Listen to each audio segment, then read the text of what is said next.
Calling this hearing to order. For the record, my name is Kenzie Bach. I'm the District 8 City Councilor and also the Chair of the Boston City Council's Committee on City Services and Innovation Technology. This hearing is being recorded. It's being live streamed at boston.gov/city-council-tv and broadcast on Xfinity Channel 8, RCN Channel 82, and FiOS Channel 964. Written comments today may be sent to the committee email at ccc.csit@boston.gov, and they'll be made part of the record and available to all councilors. Public testimony can also be made in person and will be taken at the end of this hearing. So if you want to sign up for public testimony here in the chamber, you can do so on the sheets in the corner over there by the door. And if you're looking to testify virtually, please email Shane Pack at shane.pac@boston.gov for the link. And your name will be added to the list, and we'll take you on Zoom here in the chamber. So I'm joined here today by my colleagues, Council President Ed Flynn of District 2 and Councilor Aaron Murphy at large. These are all collective bargaining dockets that have been filed by Mayor Wu. So I'm going to read through those dockets, which will take me a minute now, and then we will jump to our administration panel, which is Renee Bushi, Director of Labor Relations for the Office of Labor Relations here at the city, and Jim Williamson, our Budget Director at the Office of Budget Management. But before we do that, I'm going to read these dockets. So today's hearing is on docket 1516, message and order for your approval, in order to reduce the FY23 appropriation for the reserve for collective bargaining by $2,072,216 to provide funding for various departments for the FY23 increases contained within the collective bargaining agreements between the City of Boston and SEIU Local 888 citywide. Then docket 1517, message and order for a supplemental appropriation order for various departments for FY23 in the amount of $2,072,216 to cover the FY23 cost items contained within the collective bargaining agreements between the City of Boston and SEIU Local 888 citywide. The terms of the contract are October 1st, 2020 through June 30th, 2023. The major provisions of the contract include base wage increases of 2%, 1.5%, and 2% effective the first pay period of January of each fiscal year. Docket 1518, message and order for your approval in order to reduce the FY23 appropriation for the reserve for collective bargaining by $360,360 to provide funding for various departments for the FY23 increases contained within the collective bargaining agreements between the City of Boston and SEIU Local 888, Mayor's Office of Housing. And docket 1519, message and order for a supplemental appropriation for various departments for FY23 in the amount of $360,360 to cover the FY23 costs contained within the collective bargaining agreements between the City of Boston and SEIU Local 888, Mayor's Office of Housing. The terms of the contract are October 1st, 2020 through September 30th, 2023. The major provisions of the contract include base wage increases of 2%, 1.5%, and 2% effective the first pay period of January of each fiscal year. So that was a mouthful. I usually explain this at the start of these hearings. For every contract that the city settles with its workers, there are two dockets. One of them takes money out of the reserve where we set aside money for these kinds of contracts that would be settled after the passage of the budget. And then the other docket actually applies those funds to the relevant departments. So that's why we sort of repeat ourselves in this process. And specifically the appropriations that the council is asked to consider are the ones that cover the sort of back pay based on increases to people that have occurred in the fiscal year we're in now and any prior fiscal years. Any cost of the contract that is for future fiscal years will be included in those future years' budgets. So with that explanation, I'll turn things over to Jim Williamson, again, our budget director for the city. Thank you, Councilor Bach, Council President Flynn, Councilor Murphy, for meeting with us today to provide information about the SEIU union contract and its impact to the city's budget. My name is Jim Williamson. I'm the budget director here at the City of Boston, and I'm here to address the 4 appropriation orders before you. And I'm here with Renee Bushi from the Labor Relations Department to ask any detailed questions about the contract itself. So as you just summarized, docket 1517 increases the FY23 appropriations for approximately 24 city departments for $2.07 million. And docket 1519 increases the FY23 appropriation for the Mayor's Office of Housing by about $360,000. In dockets 1516 and 1518 individually reduce the collective bargaining reserves by those same amounts. and those funds were budgeted for that purpose. In FY23, the budget passed by the Boston City Council back in June. It included a budget of $75.4 million in aggregate to cover the collective bargaining reserves. Since July, the City Council has passed 5 collective bargaining agreements for a total of $32.7 million. They include unions like the municipal security officers, the Teamsters of property management, the Boston Public School drivers working at TransDev, the large BTU contract for the teachers, and most recently the IBEW contract that you passed at the last meeting. With this reduction of $2.4 million for both SEIU citywide and SEIU housing, the new balance of the FY23 reserve will be about $40.2 million. And with that, I will turn it over to Renee. Good afternoon. I'm Renee Bushy, the Director of Labor Relations. Thank you all for coming. These are 2 contracts that obviously they've been expired since these workers haven't had a raise since October of, well, I guess their raise was actually in January of 2020. We had several rounds of negotiations. At this point, there's been a pattern set by the city for the wages. There's also a reopener clause in one of the contracts. The view of my office is this is a catch-up contract. We had a lot of, I think almost all of the contracts were expired when I came into the office. And this will basically almost be done by the time this contract goes through. So the incentive on part of the city and the workers, I think, is to get this done. And especially with the citywide, we agreed to be back at the table like early next year, talking more substantively about changing the terms. The terms are generally, the pattern wages, the $1,000 bonus. There's the MBTA pass that the mayor's offering all employees that increases the benefits almost in every case for an MBTA or public transportation, and a few other language items, including Juneteenth, and updating their non-discrimination policy. So, I think the best thing I feel like the city can do for these employees at this point is to quickly get these through and to get them their raises by the end of the year. So I would ask for your consideration on that. Thank you. Thank you so much, Renee, and absolutely, the reason we're having this hearing just a few days before the end of the council session is that even though this was just sort of resolved in the last few days, I certainly feel as the chair very strongly that these workers, it's almost 5% of the city workforce, and it would mean a lot to get them that hard-earned money before the end of the calendar year, so would love to enable that. I'm going to go to my colleagues for questions, so we'll start with President Flynn. Thank you, Madam Chair, and thank you to the panel for the important work you're doing. So the increase will be 2%, 1.5%, and 2%. Is that accurate?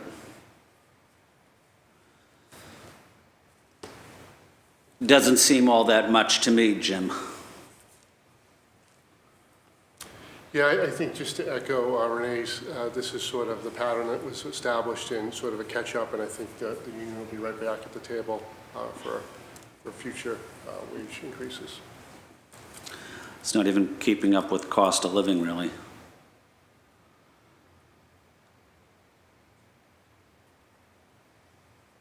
What is the union response to it? The union has signed this agreement and they've ratified it, and they'd like to get it through city council so their members can get the raises. No, I understand that, and I'm going to support it because it's a union contract and everyone's in agreement. My position is I'm embarrassed. I'm embarrassed about a 2% raise, a 1.5% raise, a 2% raise. I'm embarrassed. I'm not upset with you guys. You're only doing your job. You're very professional and you're hardworking, but I don't think that's enough to live on. I probably would have to say I agree with you. Like when I came into this position, I guess this was a pattern that was set. Also, including a reopener for other contracts, that they would be reopened if we went beyond this pattern. So I feel we were just kind of stuck in this pattern, and this is one of the, we might have one other non-sworn contract that's not settled yet, but this is like the last remainder of that previous pattern that was set. So and I feel like we're kind of already gone down this road with the pattern and the reopener, and getting this through is the way to move on to the next round of negotiations. Right, no, I understand it. I'm just concerned. Again, I'm going to vote for it. I'm going to support it. I'm just troubled that we're giving our union workers a 2% raise, a 1.5% raise, a 2% raise. Just doesn't seem fair to me. That's all we were able to give them, Jim? Yeah, that's what was the pattern that was approved. No, I know. I understand it's a patent, but is that all we're able to give them? Well, I think that's what the budget was based on, but certainly, going forward, there's open opportunities to think about what the pattern should be.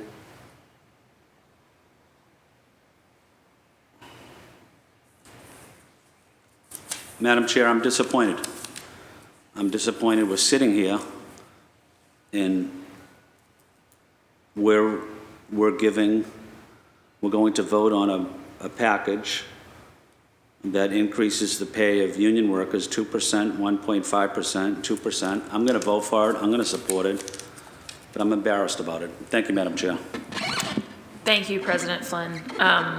And I'll just say, to that catch-up point, because I think like these contracts are, at least one of them is, it expires this coming June. So I think like, I understand the fact that from the administration's perspective, like there's only so much that we can add things to the budget retroactively because we budgeted what we did. But obviously, I think Councilor Flynn's expressing the view of the council that we don't want, in a really difficult time for cost of living increases as you guys turn to that next round of contracts,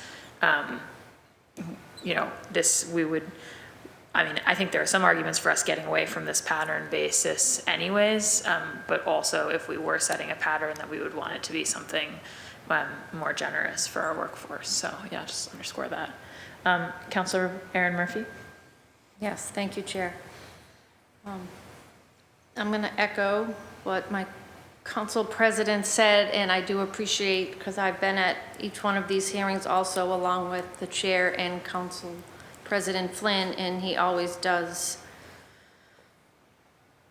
voice his disappointment, which I agree with, and you're saying that it's a pattern, but why did we put ourselves in that pattern? And we can break that pattern. I mean, that's why we're sitting here. And I did hear at the last one, well, it will open up others. Why wouldn't we want to open up other contracts and make sure we're giving them, in this council, many of my colleagues voted for a considerable raise for themselves, and in other contracts, I know that it was called a sweetheart deal from across the hall, the teachers' union contract, which doesn't have a city residence requirement.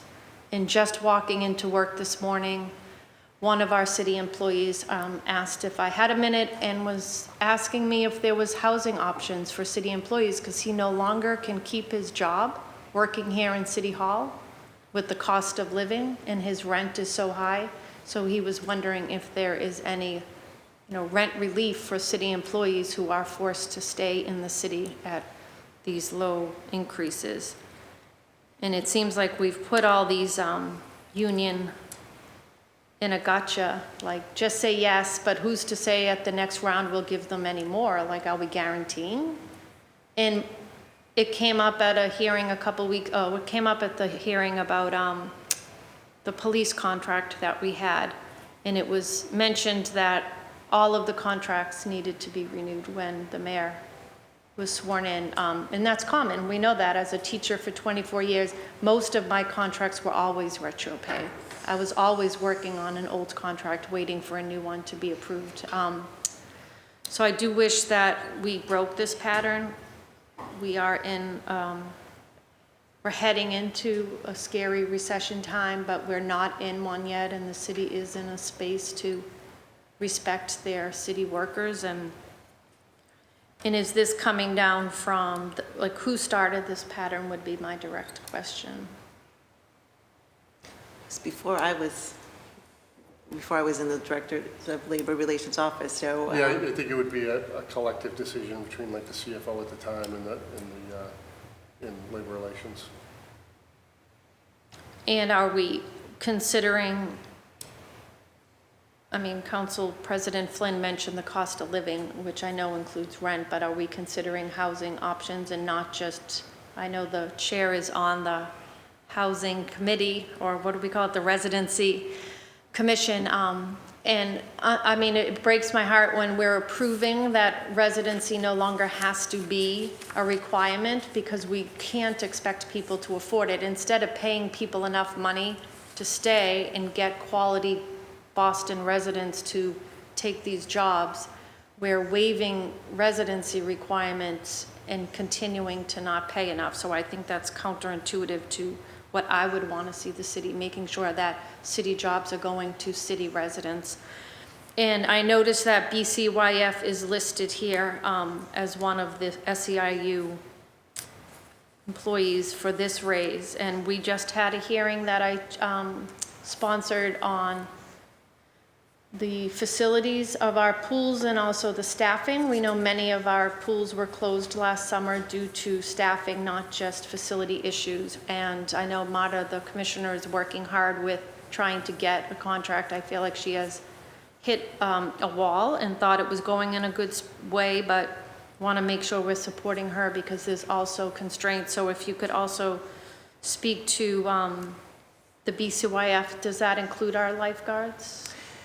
It does. I wasn't going to bring it up today because it's not part of the collective bargaining agreement, but there was a class and compensation agreement reached with BCYF over the lifeguard to make them compatible with the state and make sure that they can meet the staffing to keep the pools open. I think both the union and BCYF were happy with that agreement. So it's a reclassification of the pay scales in the lifeguard for the lifeguards. And did this change since, when was that hearing? Was it Monday? Did this recently change in the last couple days? No, I mean, not in the yesterday? last couple days. It was reached around the same time as these MOAs. Yeah, so I do know that they feel like they're still in a bad spot to retain, hire and retain lifeguards, which is a bigger issue about quality of life and making sure our pools and it is discouraging. Like Councilor Flynn, I guess you say yes, because so they'll get something, but I do believe that all of these workers are worth more. And so I don't know, how do we get to a point, and when will we be making sure that we're not then just waiting 2-3 years for the next raise? So we hope to, I hope that the Office of Labor Relations has sort of a new strategy for the upcoming, more substantive thought put into how we're going to do this. I also see like the 2, 1.5, and 2, it hurts and I think the administration's concerned about that. 2% of someone who's making $30,000 is a lot less than 2% of someone who's making $100,000. So is it fair across the board? So I would like to look more at the lower paid sector of the workforce and, think a little more substantively how we can go about that, especially with the lower paid part of the workforce. SEIU does have a housing trust. I haven't dealt with it a lot, but when that person you talked to made me think of, so there is some assistance there. I'm not sure if it would help them in their case, but that is something that is available to SEIU members. So I guess my answer would be I'm hopeful to have a new strategy for the next round, which I am in this administration is sort of starting from the beginning in and not sort of halfway through. And last question, have heard from concerned union workers that when they do try to speak up or talk to different departments about advocating for more than, like you mentioned, 2% of $18 an hour is not much, right? That there has been somewhat of a threat that, well, we could privatize. Is that something you've had conversations around with any unions? I haven't had any conversations about privatization with any union members. I mean, part of this, and one of the things we went through on the city side, just making the conversations better. I heard a lot of different complaints from, the negotiating committee, the union members, and we revitalized there's a joint labor management committee that really wasn't being utilized already in the contract. So I contacted every department and said, let's get some of these issues out in the departments with the supervisors where they're supposed to be and develop some relationships. So I'm hopeful that that will help both the employees and management develop a relationship and talk about some of these things. There were other concerns, and that's one of the results of those concerns, but privatization, not directly, I haven't heard. Okay, thank you, Chair. Thank you so much, Councilor Murphy. A couple of substantive questions on these contracts, and then maybe a couple more on what my colleagues were raising. Just this language item about the SEIU MOH being recognized as a separate unit for collective bargaining, was that true before and just never formalized, or does that represent, is it new that they're negotiating separately? So they were originally certified as separate bargaining units, and they were bargaining together under the same contract. In the agreement prior to this one, the city agreed that if the majority voted to negotiate separately, that they could. And so that is being effectuated in this agreement that they're in. They told us that the majority wanted it. So as a result, they're in two separate agreements. Got it, okay. But it seems as though all the provisions otherwise besides that clarification are the same across these two, except that the update to the non-discrimination article is in the SEIU citywide, but not in the MOH, at least in the summary that we received. Let's see, I think there is the update. It's not spelled out the same way, but we did include that same language in the MOH as well. Okay, so all the major provisions are the same across these two contracts? The major provisions, there might be some slight, we updated, from American Arbitration Association to Labor Relations Connections in the Mayor's Office of Housing contract. So just minor, the major terms are the same. Mm-hmm. Okay. And then how is the, I really think supporting our workers getting to work, efficiently in ways that are green and inexpensive and stuff is critical. So glad to see the updated language with a higher subsidy for the MBTA pass. I was sort of curious how the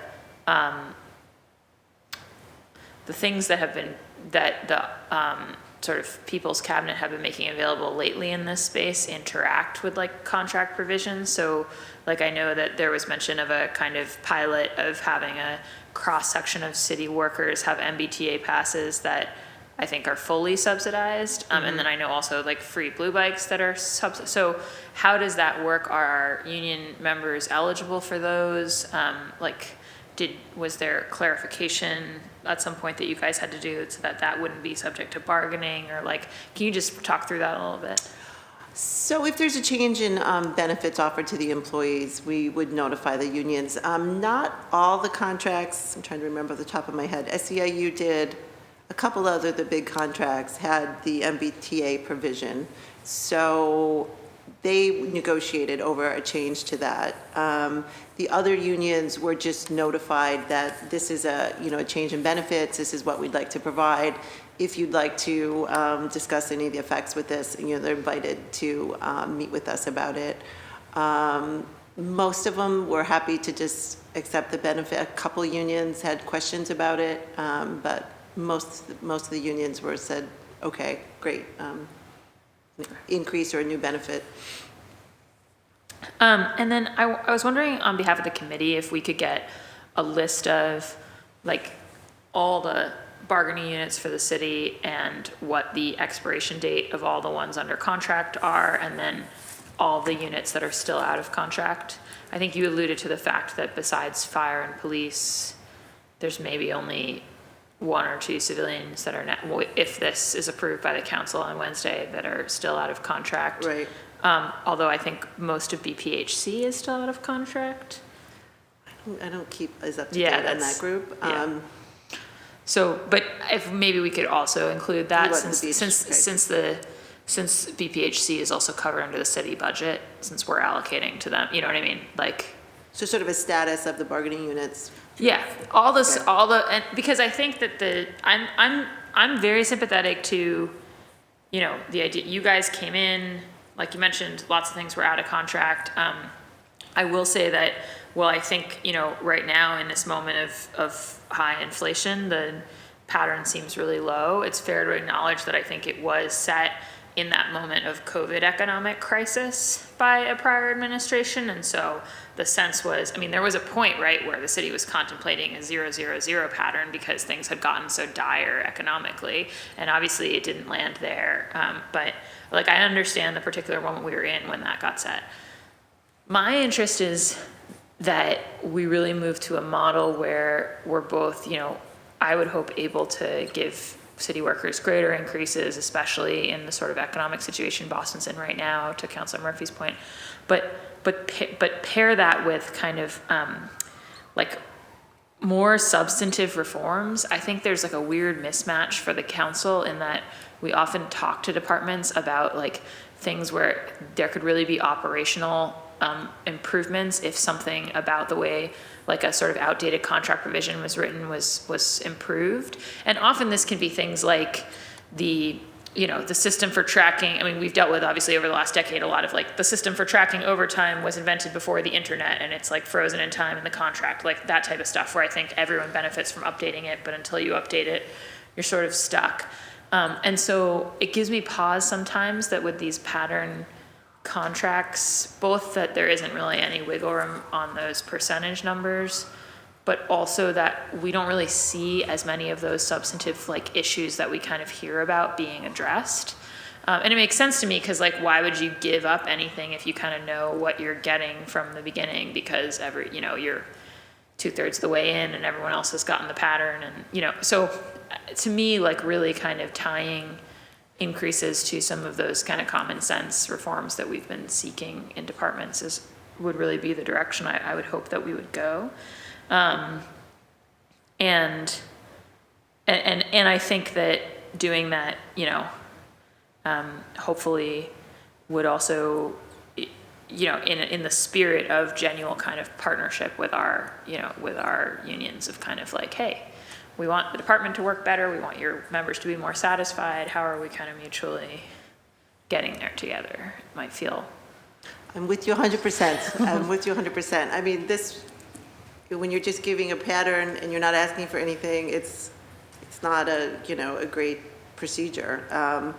Especially with the SEIU citywide, it's so many different departments, but we're getting staffed up in OLR, and I'm going to have attorneys reaching out to every department, and I need more input from the managers of those departments to say what's working, what's not working. Let's look at what we can do in your contract. It is a challenge with so many different departments and like having their input, but you know, I want to make it their contract too, and make it a more substantive round next time of both how is this working for the city and what the workers need. I totally agree.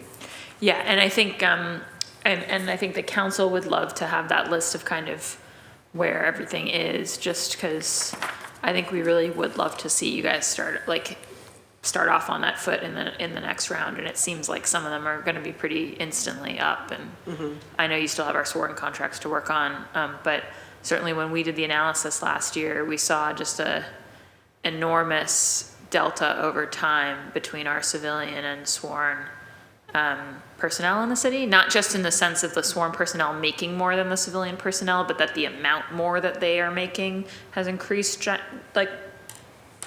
dramatically over the last 30 years. And I think a lot of that has to do with percentages and sort of like the cumulative effect of compounding percentage increases. So it would be interesting to think about what are the what are other mechanisms that sort of feel fair but don't have that kind of unintended consequence. Okay, and the comp and class agreement, the reclassification you mentioned with BCYF vis-a-vis the lifeguards, is that something that also has to get ratified, or educate me on the process on something like that? That was a settlement, so it won't be ratified by the union or go through city council. Okay, got it. And then just another note on the housing thing. I do think that, you know, I mean, really echoing Councilor Murphy and wearing both my counselor hat and my residency commission hat. I definitely agree that, like, it's really tough to have, like, disproportionately the sort of permanent residency requirement on our least well-paid workers in the city. And so focusing on really, like, kind of what is that minimum that somebody can be making working full-time and actually living in the city of Boston, and trying to push our people up towards that across the board would be really good.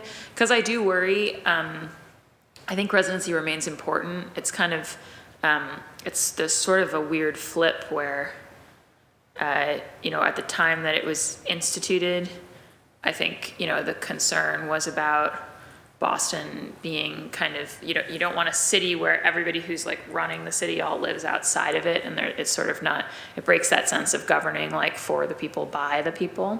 And so there was this concern about, people living out in the wealthier suburbs and coming in and running the city.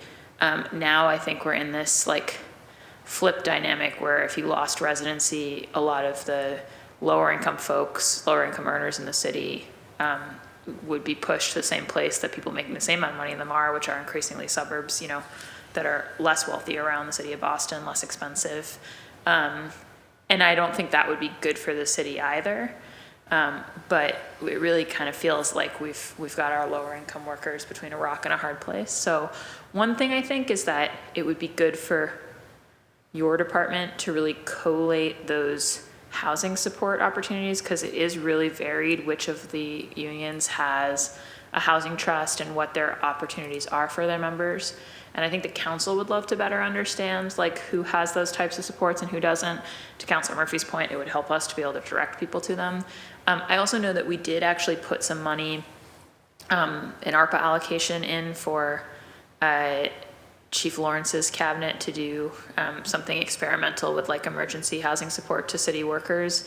We knew it wasn't going to be enough money to help everybody. So sort of, you know, I think still TBD exactly how that gets used in a pilot form, but it is there. And I know that Chief Lawrence was interested in using it to kind of like address the most acute situations on a housing front in our employee base. And so just wanted to flag that is something that went in, but I think it would be good as we continue to support residency requirements for the Office of Labor Relations to really kind of like take the bull by the horns a little bit in terms of this housing conundrum and try to think about what's our, like, do we have a sort of policy view on this? Like, yes, we would like to get to a place, we obviously did in the prior administration that executive order about kind of like a minimum that we wanted to see our, like anybody on a contract with the city doing janitorial work or whatever making, right?